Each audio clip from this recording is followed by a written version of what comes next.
Good morning everyone. तो आप सभी का मेरे चैनल टीच वर्ल्ड पर स्वागत है। तो आज है फ्रेंड्स 12 मार्च और 12 मार्च से रिलेटेड जितने भी करंट अफेयर का सेलेक्टिव क्वेश्चन रहेगा उसको आज हम डिस्कस करने वाले हैं। ठीक है फ्रेंड, और ये जो करंट अफेयर हैं वो इंडिया प्लस वर्ल्ड का करंट अफेयर का क्वेश्चन रहने वाले हैं जो आपके सभी एग्जामों के लिए हेल्पफुल साबित होंगे फ्रेंड। तो अगर आप मेरे चैनल पर नए हैं तो जरूर लाइक एंड सब्सक्राइब कर दीजिएगा फ्रेंड्स, ताकि मुझे भी मोटिवेशन मिलता रहे आप लोगों के लिए नए नए कंटेंट बनाने के लिए। तो बिना टाइम वेस्ट किए चलते हैं अपने पहले प्रश्न की ओर।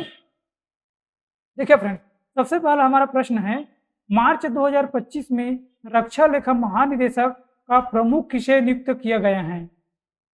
तो इसका राइट आंसर है option number A doctor Mayank Sharma को जो रक्षा लेखा महानियंत्रक है दोस्तों, वहां का इसको प्रमुख नियुक्त किया गया है। किसे नियुक्त किया गया है? डॉक्टर मयंक शर्मा को। तो इसका राइट आंसर हो जाता है ऑप्शन नंबर ए हमारा राइट आंसर है। अब इससे रिलेटेड कुछ पॉइंट को भी हम कवर कर लेते हैं। भारतीय रक्षा लेखा सेवा अधिकारी डॉक्टर मयंक शर्मा ने 1 मार्च 2025 को रक्षा लेखा महानियंत्रक के रूप में कार्यभार संभाला है और रक्षा लेखा महानियंत्रक रक्षा मंत्रालय के अधीन कार्य करता है। आपको पूछा जाएगा कि जो रक्षा लेखा महानियंत्रक हैं वो किसके अधीन कार्य करता है दोस्तों? तो ये रक्षा मंत्रालय के अधीन कार्य करता है। दूसरा क्वेश्चन, विश्व वन्य जीव दिवस 2025 में कब मनाया गया है? इसका राइट आंसर है ऑप्शन नंबर सी 3 मार्च को मनाया गया है। विश्व वन्य जीव दिवस हर साल 3 मार्च को मनाया जाता है। इसका मुख्य उद्देश्य वैश्विक स्तर पर वन्य जीवों और उनके प्राकृतिक आवासों की रक्षा करना ही इसका मुख्य उद्देश्य है। और विश्व वन्य जीव दिवस की स्थापना 2013 में संयुक्त राष्ट्र महासभा द्वारा की गई है। और इसका थीम क्या है? इसका थीम है वन्य जीव संरक्षण, वित्त, लोगों और ग्रह में निवेश, इसका थीम है। अगला क्वेश्चन देखते हैं, तीसरा क्वेश्चन, मार्च 2025 में राजस्व सचिव के रूप में अतिरिक्त प्रभार किसे सौंपा गया है? इसका राइट आंसर है ऑप्शन नंबर बी अजय सेठ को सौंपा गया है। आर्थिक मामलों के सचिव अजय सेठ को 1 मार्च 2025 को राजस्व सचिव का अतिरिक्त प्रभार सौंपा गया है। इससे पहले संजय मल्होत्रा था जिन्होंने भारतीय रिजर्व बैंक का गवर्नर नियुक्त किए गए हैं। अगला देखते हैं, रणजी ट्रॉफी 2024-25 का खिताब किस टीम ने जीता है? इसका राइट आंसर है option number D Vidarbha. Vidarbha की टीम ने रणजी ट्रॉफी 2025 सेमीफाइनल के 5वें और अंतिम दिन केरल को पहली पारी की बढ़त के आधार पर हराकर तीसरा रणजी ट्रॉफी खिताब जीत लिया है। विदर्भ ने इससे पहले 2017-18 और 18-19 में खिताब जीता था और इसके उप विजेता कौन रही हैं? तो उप विजेता है केरल। और कौन सा संस्करण का था? ये 90वां संस्करण का था। और आयोजन कब हुआ था? 26 फरवरी से 2 मार्च तक हुआ था। और आयोजक कहाँ कहाँ हुआ था दोस्तों, मतलब किसने कराया था? भारतीय क्रिकेटर कंट्रोल बोर्ड मतलब BCCI की तरफ से इसको आयोजन किया गया था। और टूर्नामेंट में कुल कितने टीम शामिल हुए थे? 38 टीम शामिल हुए थे। विजेता टीम कौन है दोस्तों, मतलब विजेता टीम के कप्तान कौन है? अक्षय वाडकर। और प्लेयर ऑफ द सीरीज किसे नियुक्त किए गए हैं?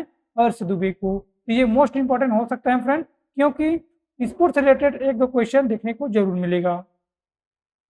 अगला देखते हैं, भारत का पहला प्राचीन सिला हुआ जहाज किस शिपयार्ड में लॉन्च हुआ है? तो ये दोस्तों आपका गोदी इनोवेशन शिपयार्ड में लॉन्च हुआ है। ऑप्शन नंबर ए हमारा राइट आंसर है। भारत ने अपनी समृद्ध समुद्री विरासत को पुनर्जीवित करने की दिशा में गोवा के दीवार द्वीप पर स्थित गोदी इनोवेशन शिपयार्ड में 26 फरवरी 2025 को भारत का पहला प्राचीन सिला हुआ जहाज और औपचारिक रूप से लॉन्च किया गया है। इस परियोजना का मुख्य उद्देश्य है प्राचीन भारतीय समुद्री तकनीकों को पुनर्वित्ति और संरक्षण करना। इस जहाज का निर्माण पारंपरिक भारतीय जहाज निर्माण तकनीकों के आधार पर किया गया है, जिसमें नारियल के रेशे की सिलाई और लकड़ी की जोड़ी तकनीक का इस्तेमाल किया गया है। यह विधि प्राचीन भारतीय समुद्री यात्रा की ऐतिहासिक पहचान को पुनः स्थापित करने का एक प्रयास है। छठवां क्वेश्चन, एकीकृत त्रिसेवा विशेष बल अभ्यास डेजर्ट हंट 2025 का आयोजन कहाँ हुआ है? ये दोस्तों आपका जोधपुर में हुआ है। जोधपुर कहाँ पर स्थित है?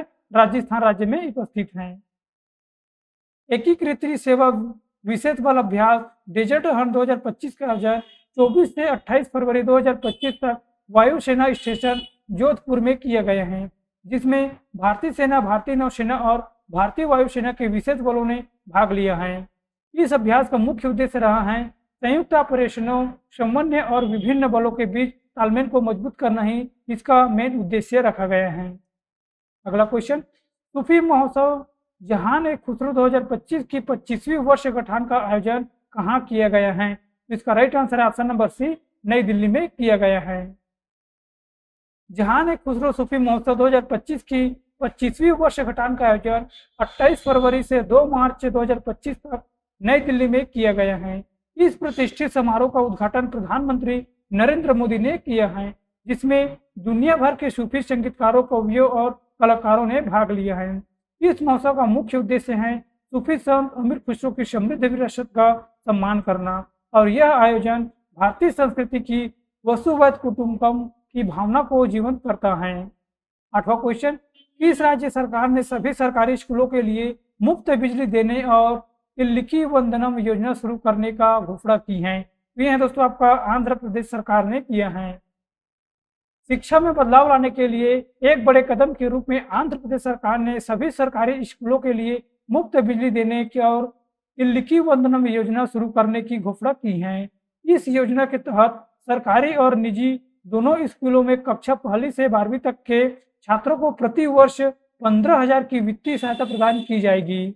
इस योजना का उद्देश्य छात्रों को वित्तीय सहायता प्रदान करने पर और उनकी शिक्षा जारी रखना, ड्रॉप आउट दर को कम करना और सरकारी स्कूलों में बुनियादी सुविधाओं को सुधार करना ही इसका मुख्य उद्देश्य रखा गया है इस योजना के तहत। 9वां क्वेश्चन, फरवरी 2025 में लगभग 30 वर्ष के बाद केप गिद्ध को कहाँ देखा गया है? तो ये दोस्तों आपका ईस्टर्न केप प्रांत मतलब दक्षिण अफ्रीका में देखा गया है। लगभग 30 वर्षों के बाद केप गिद्ध को दक्षिण अफ्रीका के ईस्टर्न केप प्रांत में फिर से देखा गया है, जो पर्यावरण संरक्षण के लिए एक महत्वपूर्ण संकेत है। यह प्रजाति मुख्य रूप से दक्षिणी अफ्रीका में पाई जाती है और इसे लुप्त प्राय श्रेणी में रखा गया है। गिद्ध मृत जानवरों को खाकर बीमारियों के प्रसार को रोकने में अहम भूमिका निभाते हैं, लेकिन इनके अस्तित्व के लिए आवास विनाश, जहर देने की घटनाएं और भोजन की कमी जैसी चुनौतियों से बनी हुई हैं। अगला क्वेश्चन, मार्च 2025 में एक पीढ़ी में उच्च आय वाली अर्थव्यवस्था बनाना रिपोर्ट किसने जारी की है? ये दोस्तों आपका विश्व बैंक ने जारी किया गया है, मतलब वर्ल्ड बैंक। अगला है, विश्व बैंक में हाल ही में एक पीढ़ी से उच्च आय वाली अर्थव्यवस्था बनाना शीर्षक से एक रिपोर्ट जारी की है, जिसमें भारत को उच्च आय वाली अर्थव्यवस्था बनने के लिए आवश्यक सुधारों और विकास दर की दिशा में मार्गदर्शन प्रदान करना किया गया है। इस रिपोर्ट के अनुसार भारत को 2047 तक उच्च आय वाली अर्थव्यवस्था बनाने के लिए औसत 7.8% की वार्षिक वृद्धि दर की आवश्यकता पड़ेगी। 11वां क्वेश्चन, व्यावसायिक रूप से व्यवहार्य क्वांटम कंप्यूटरों के विकसित में तेजी लाने के उद्देश्य से नई क्वांटम कंप्यूटिंग चिप ओसेलॉट का अनावरण किसने किया है? ये दोस्तों आपका अमेजन वेब सर्विसेज ने किया है। नई क्वांटम कंप्यूटिंग चिप ओसेलॉट का अनावरण अमेजन वेब सर्विसेज ने किया है। चिप का मुख्य उद्देश्य है व्यावसायिक रूप से व्यवहार्य क्वांटम कंप्यूटर और विकास करना ही है। यह चिप क्वांटम सिस्टम की त्रुटि सुधार क्षमताओं और बेहतर बनाती हैं। ऐसे कंप्यूटर होते हैं जो क्वांटम सिद्धांतों पर आधारित होते हैं और वास्तविक जीवन की जटिल समस्याओं का समाधान करने में सक्षम होते हैं। ये कंप्यूटर क्यूबिट्स का उपयोग करते हैं, जो सामान्य कंप्यूटर के बाइनरी बिट्स के पूरी तरह से अलग होते हैं। 12वां क्वेश्चन, 14वें फोर्ब्स इंडिया लीडरशिप अवार्ड 2025 में आइकन ऑफ एक्सीलेंस से किसे सम्मानित किया गया है? इसका राइट आंसर है ऑप्शन नंबर सी, जय शाह को सम्मानित किया गया है। 28 फरवरी 2025 को इंटरनेशनल क्रिकेट काउंसिल के अध्यक्ष Jay Shah Forbes India leadership award 2025 में आइकन ऑफ एक्सीलेंस पुरस्कार से सम्मानित किया गया है। इसका आयोजन 28 फरवरी 2025 को मुंबई, महाराष्ट्र में किया गया है। यह प्रतिष्ठित समारोह हर साल उन व्यक्तियों और संगठनों को सम्मिलित करने के लिए आयोजन किया जाता है जिन्होंने व्यापार, खेल, प्रौद्योगिकी और अन्य क्षेत्रों में असाधारण नेतृत्व और उत्कृष्टता प्रदर्शित करती हैं। अगला क्वेश्चन देखते हैं, आधार प्रमाणीकरण अनुरोधों के अनुमोदन प्रक्रियाओं को सरल और पारदर्शी बनाने के उद्देश्य से आधार सुशासन पोर्टल किस मंत्रालय ने लॉन्च किया है? तो ये आपके इलेक्ट्रॉनिक्स और सूचना प्रौद्योगिकी मंत्रालय द्वारा लॉन्च किया गया है। आधार सुशासन पोर्टल को इलेक्ट्रॉनिक्स और सूचना प्रौद्योगिकी मंत्रालय ने लॉन्च किया है। इस पोर्टल का मुख्य उद्देश्य रखा है आधार से जुड़ी सेवाओं की निगरानी और संचालन में सुधार करना ही इसका मुख्य उद्देश्य है और अधिक पारदर्शी और दक्षता सुनिश्चित भी की जा सकते हैं। इसका उद्घाटन मैटी के सचिव एस कृष्णन द्वारा किया गया है। इसमें यूआईडीएआई तथा एनआईसी के वरिष्ठ अधिकारी भी उपस्थित थे। इलेक्ट्रॉनिक्स और सूचना प्रौद्योगिकी मंत्री कौन है दोस्तों? तो अश्विनी वैष्णव जी हैं। अगला देखते हैं, मार्च 2025 में किस देश ने अंग्रेजी को आधिकारिक भाषा के रूप में नामित किया गया है? ये दोस्तों आपका संयुक्त राज्य अमेरिका। ऑप्शन नंबर सी हमारा राइट आंसर है। 1 मार्च 2025 को अमेरिकी राष्ट्रपति डोनाल्ड ट्रंप ने एक कार्यकारी आदेश पर हस्ताक्षर करके अंग्रेजी को संयुक्त राज्य अमेरिका की आधिकारिक भाषा घोषित किया है। यह आदेश ऐतिहासिक है क्योंकि अब तक संयुक्त राज्य अमेरिका में कोई आधिकारिक भाषा नहीं थी। 50 में से 32 राज्यों ने अंग्रेजी को अपनी आधिकारिक भाषा के रूप में नामित किया है। इस कदम का उद्देश्य एकता को बढ़ावा देना, नागरिक सहभागिता को सरल बनाना और सरकारी संचालन में एकरूपता सुनिश्चित करना इसका मुख्य उद्देश्य रखा गया है। अगला क्वेश्चन देखते हैं 15वां, S&P ग्लोबल सस्टेनेबिलिटी ईयरबुक 2025 शामिल होने वाला एकमात्र भारतीय बैंक कौन सा है? वह फ्रेंड्स आपका Yes Bank. Option number C हमारा राइट आंसर है। Yes Bank S&P Global Sustainability Yearbook 2025 में शामिल होने वाला एकमात्र भारतीय बैंक है। यस बैंक लगातार तीसरे वर्ष भारत का सर्वोच्च रेटेड बैंक बना है, जो उसकी पर्यावरण, सामाजिक और शासन मानकों के प्रति प्रतिबद्धता को दर्शाता है। बैंक ने अपने सस्टेनेबिलिटी रणनीतियों, हरित बैंकिंग पहलों और कॉर्पोरेट गवर्नेंस में मजबूती के कारण वैश्विक स्तर पर यह सम्मानित अर्जित किया है। ठीक है फ्रेंड, तो आज की सेशन में बस इतने दोस्तों। हमने टोटल आपका 50 क्वेश्चन के MCQ कराए हैं और आप लोगों के लिए 2 क्वेश्चन का मैं टेस्ट लेकर आया हूँ और इसका आंसर दोस्तों मुझे कमेंट सेक्शन में देना है। विश्व वन्य जीव दिवस 2025 में कब मनाए गए हैं? ये रही आपका 4 ऑप्शन दोस्तों। इसका आंसर मुझे कमेंट सेक्शन में देना है। अगला है, रणजी ट्रॉफी 2024-25 का खिताब किसने जीता है? मुंबई, केरल, कर्नाटक या विदर्भ? इसका आंसर भी मुझे कमेंट सेक्शन में देना है।